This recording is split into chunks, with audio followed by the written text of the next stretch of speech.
À l'étranger encore, direction maintenant le Québec, secoué par un énorme scandale. Une commission d'enquête qui fait la une depuis plusieurs jours est en train de tourner au grand déballage sur une corruption généralisée. Tous les gros contrats publics auraient donné lieu à des dessous de table, des entrepreneurs, mais aussi des politiques sont dans le viseur. Nicolas Bertrand, Nathalie Dubose. Sa qualité de vie, son système démocratique et sa sécurité sociale.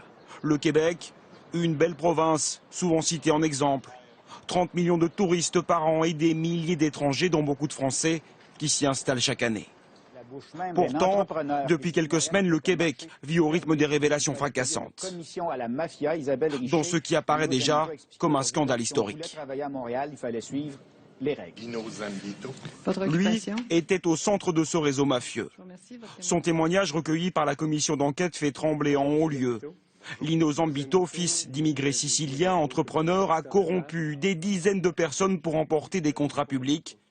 Il ne veut pas être le seul à tomber, alors il balance. Je peux vous dire que ça se savait à la ville, ça se savait chez les entrepreneurs. Les fournisseurs étaient au courant. C'est pas juste 5-6 personnes qui étaient au courant. L'industrie était au courant. Le système décrit dans le détail par Zambito mêle des entreprises du bâtiment, de hauts responsables politiques de Montréal et la mafia québécoise. L'entrepreneur négociait directement avec Vito Rizzuto, le parrain local aujourd'hui incarcéré aux États-Unis. Des milliards de dollars détournés issus de contrats pour la construction de routes, de ponts, d'hôpitaux ou de systèmes d'égouts. C'était pas compliqué. Il y avait un montant qui était fixé, qui était 2,5% de la valeur du contrat.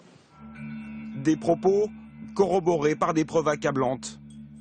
Sur ces vidéos, on voit les dirigeants des principales entreprises de construction qui se relaient dans l'arrière-salle de ce bar, le quartier général de la pègre locale où la police avait placé des caméras cachées. Dans leurs chaussettes, des liasses de billets. Ils viennent payer pour l'octroi des contrats. Et ceux qui refusent d'entrer dans le système sont menacés directement ou par téléphone.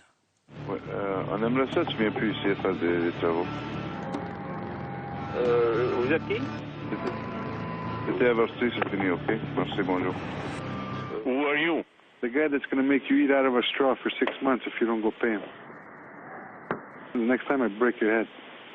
Okay? You fucking clown. Don't laugh at me. Mais ce n'est pas tout. Toujours selon Zambito, 3 autres % de tous les contrats partaient directement dans les caisses noires du parti du maire de la ville, Gérard Tremblay. D'autres noms sont cités à de nombreuses reprises. Celui de l'ancienne vice-première ministre, Nathalie Normandeux, et d'autres. Tous mis en bloc. Pour ce spécialiste des réseaux mafieux, les pratiques, sans doute toujours en cours au Québec, sont dignes des pires heures de l'Italie. Le clan Rizzuto, c'est 150 hommes en armes qui contrôlent la diaspora, qui a des complicités politiques, qui a des complicités dans ce qu'on appelle la bourgeoisie mafieuse, c'est-à-dire un corps social fait des professions libérales, médecins, géomètres, etc. C'est suffisant pour conditionner une partie de la population de Montréal. Les travaux de la commission Charbonneau vont se poursuivre dans les prochaines semaines. Le grand déballage est lancé. Il pourrait déboucher sur des dizaines d'arrestations dans le milieu québécois.